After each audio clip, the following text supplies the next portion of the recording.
নমস্কাৰ মই এতিয়া নতুন দিল্লীৰ আন্তঃৰাষ্ট্ৰীয় বিমানবন্দৰত বহি আছো 10:50 মই লণ্ডনলৈ উৰা মাৰিম আপোনালোক সকলোৱে জানে 1600 শতিকাত বা 1500 শতিকাৰ শেষৰ ফালে মহাপুৰুষ শ্ৰীমন্ত শংকৰদেৱে নৰনাৰায়ণৰ অনুৰোধত বৃন্দাবনী বস্ত্ৰ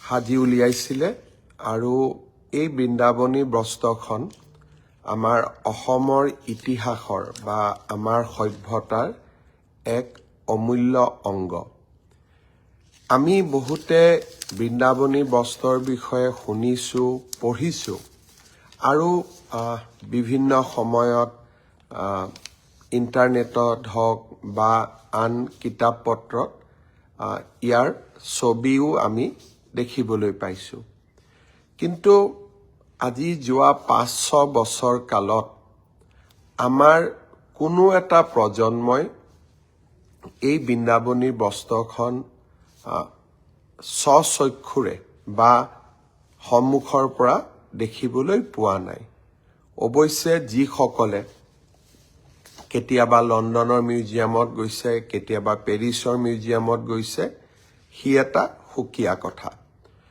যোৱা কেইবছৰমান আগতে ময়ো লণ্ডনৰ মিউজিয়ামত এই পবিত্ৰ বৃন্দাবনী বস্ত্ৰভাগ দৰ্শন কৰিছিলোঁ বৃন্দাবনী বস্ত্ৰ বুলি ক'লে আমি চমুকৈ ইয়াকে বুজিম যে ভগৱান শ্ৰীকৃষ্ণই বৃন্দাবনত যি লীলা কৰিছিলে যাক আমি ৰাস মহোৎসৱৰ সময়ত আমি তাক বিভিন্ন ভাওনাৰ জৰিয়তে প্ৰতিফলন কৰোঁ সেই বৃন্দাবনত প্ৰভু শ্ৰীকৃষ্ণৰ লীলাক তাঁতশালেৰে মহাপুৰুষ শ্ৰীমন্ত শংকৰদেৱে এই বৃন্দাবনী বস্ত্ৰত অংকন কৰিছিল বৃন্দাবনী বস্ত্ৰত বকাসুৰ বধ কালিয়া দমন এই গোটেইবিলাক ঘটনা ইমান ধুনীয়া নিখুঁত চিত্ৰৰে সৈতে মহাপুৰুষ গৰাকীয়ে অংকন কৰিছিল যে তাক আমি নেদেখিলে আমি বুজিব নোৱাৰো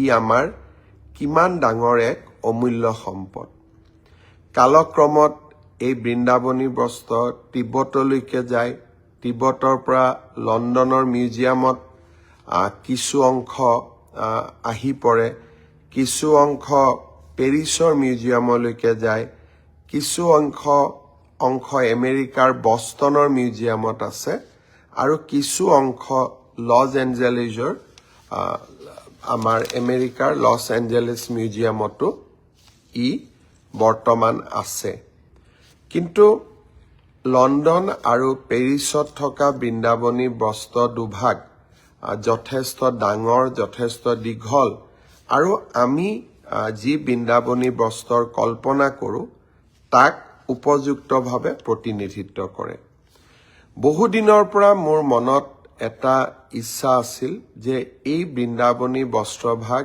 এবাৰ আমি অসমলৈ আনিব পাৰো নেকি আমি কোনেও ইয়াক সাধাৰণ যি জনতা কেতিয়াও লণ্ডন মিউজিয়ামত যোৱা নাই পেৰিছ মিউজিয়ামত যোৱা নাই আমি কোনেও ইয়াক দেখা নাই ক'ব গ'লে আমাৰ বহু প্ৰজন্ম এই বৃন্দাবনী বস্ত্ৰভাগ নেদেখাকৈয়ে এই পৃথিৱীৰ পৰা আঁতৰিও গৈছে আমি অসম চৰকাৰে অসমৰ সভ্যতা সংস্কৃতিক লৈ সদায় সজাগ আৰু আপোনালোকে দেখা পাইছে কেনেকৈ আমি 400 বছৰৰ জন্ম জয়ন্তীক লাচিত বৰফুকনক বিশ্বৰ বৰসভাত চিনাকি কৰি দিয়াৰ প্ৰচেষ্টা কৰিছিলোঁ গুৰুজনাৰ জন্মভূমি বৰদোৱাক আমি কেনেকৈ সজাই পৰাই তুলিছো চৰাইদেউ মিউজিয়ামলৈকে বিশ্ব ঐতিহ্যৰ স্বীকৃতি অসমীয়াক ধ্ৰুপদী ভাষাৰ মৰ্যাদা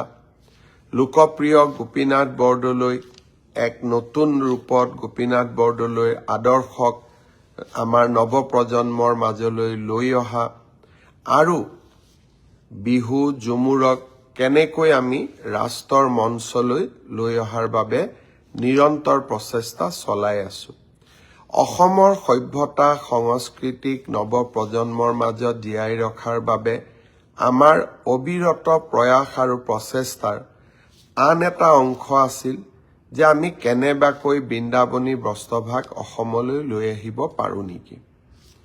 অহাকালি লণ্ডনৰ মিউজিয়ামৰ লগত আমাৰ আলোচনা আছে। JSW গ্ৰুপ, যাক আমি সজ্জন জিন্দাল তেখেতে এই গ্ৰুপটোক অনাৰশ্বিপ কৰে। তেখেতৰ মাক অসমৰ আছিলে, তেখেত বৰ্তমান হাৰিয়ানাৰ বিধায়িকা, আৰু সজ্জন জিন্দালৰ অসমৰ লগত বৰ্তমান কোনো ব্যৱসায়ো নাই, উদ্যোগো নাই। তেওঁলোকে আগভাগ লৈছিলে যে লণ্ডন মিউজিয়ামৰ লগত অসম চৰকাৰক প্ৰত্যক্ষ সম্পৰ্ক কৰোৱাই দিয়া, আৰু তেওঁলোকে দায়িত্ব লৈছে যে লণ্ডনৰ মিউজিয়ামে বিচৰা ধৰণে তেওঁলোকে অসমতো এটা মিউজিয়াম বনাব। এয়াৰ কণ্ডিশ্যন, টেম্পাৰেচাৰ গোটেইবিলাক থাকিব লাগিব, কাৰণ 500 বছৰৰ পুৰণা টেক্সটাইল এটা এতিয়া বহুত সেনচিটিভ। অকণমানো যদি গণ্ডগোল হয় বস্ত্ৰভাগ জহি খহি যাব। এই গোটেই কথাবোৰ পৰীক্ষা কৰি বহুত চিন্তা কৰাৰ পিছত মোক লণ্ডনৰ মিউজিয়াম কৰ্তৃপক্ষই অহাকালি মাতি পঠিয়াইছে।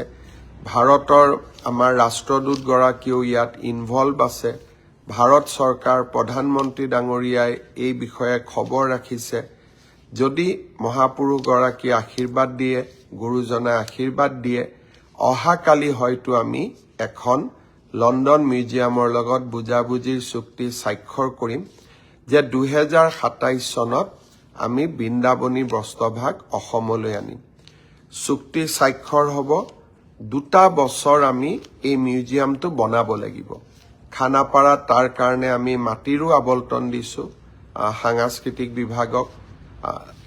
জিন্দাল গ্ৰুপে, সজ্জন জিন্দালে তাৰ পুঁজি দিব, তেওঁলোকে চাই দিব, তেওঁলোকে বনাই দিব, কিন্তু মিউজিয়ামটোৰ স্বত্বাধিকাৰ অসম চৰকাৰ হ'ব।